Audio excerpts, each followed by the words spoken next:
Article 3 Bill of Rights, Section 1. The right to life and liberty and property. No one should not derive your life, liberty, and property. Section 2. Right against unreasonable searches and seizure. Section 3. Every person has the right to keep communication or corresponding as a secret. Section 4. Freedom of speech, right to free press, freedom of assembly, right of petition. Section 5. Freedom of religion. Section 6.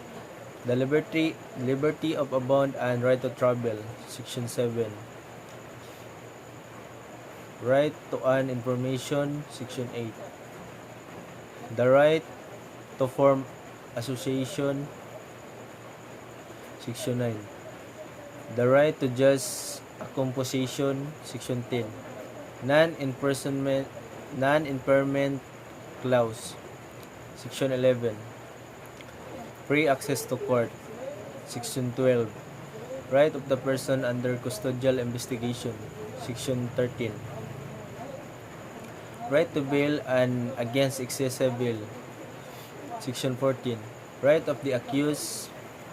The right to due process of law in criminal cases. Innocent until proven guilty. The right to confront one's accuser. Section 15. Right of habeas corpus. Section 16.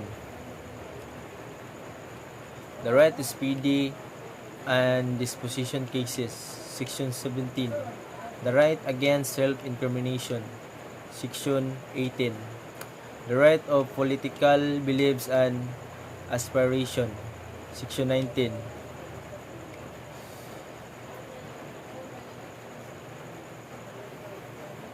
The right against cruel and